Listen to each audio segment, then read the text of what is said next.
இன்றே டவுன்லோட் செய்து உங்கள் ஃபேவரட் ஷோக்களை என்ஜாய் பண்ணுங்க. ரேவதி, என்ன இதெல்லாம்? உன்னை நான் எந்த புடவையை கட்டிட்டு வர சொன்னேன்? நீ எந்த புடவையை கட்டிட்டு வந்திருக்க? என்ன அவமானப்படுத்தணும்னே இதெல்லாம் பண்ணிக்கிட்டு இருக்கியா? அம்மா அது வந்து ஏய், அவளுக்கு தான் அறிவு இல்லைனா நீ கூட போனியே, நீயாவது புத்தி சொல்லணும்ல? மா ப்ளீஸ், நான் சொல்றத கொஞ்சம் பொறுமையா கேளுங்கம்மா. எப்படி பொறுமையா இருக்க சொல்ற? சம்பிரதாயப்படி மாப்பிள்ளை வீட்டுல கொடுத்த புடவையை தான் கட்டணும்னு கிளிப்பிள்ளைக்கு சொல்ற மாதிரி சொல்லி அனுப்புனேன்ல, அத கொஞ்சம் கூட மதிக்காம இந்த புடவையை கட்டிக்கிட்டு வந்தா என்னடி அர்த்தம்? அம்மா, ரேவதி அந்த புடவையை தான் கட்ட போனா. ஆனா அக்கா இருக்கா, அம்மா கிட்ட நானே சொல்றேன். அம்மா, நீங்க சொன்ன புடவைய கட்ட தான் போனேன்.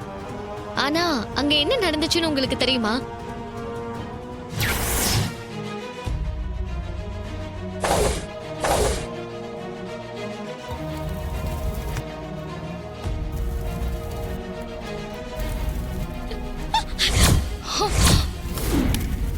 ஏய் ரேவதி, அக்கா என்னக்கா இது? வெளியில எல்லாரும் வெயிட் பண்ணிட்டு இருப்பாங்க. நிச்சயம் புடவை வரை எரிஞ்சு போச்சு. இப்ப என்னக்கா பண்றது? இப்ப என்னடி பண்றது? அவசரத்துக்கு உங்க எம்டி சார் வாங்கி கொடுத்தாருல, அந்த புடவையை கட்டிட்டு வந்துரு. என்னக்கா சொல்றேன்?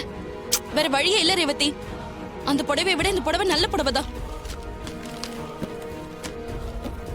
இந்தா கட்டு.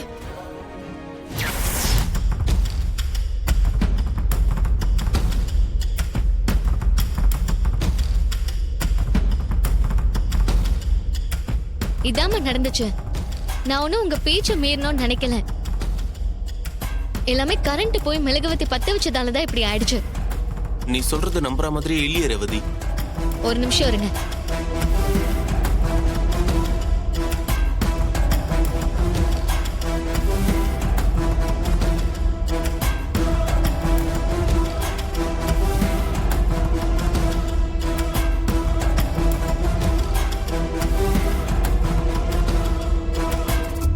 இதுதான் நீங்க வாங்கி கொடுத்த புடவை.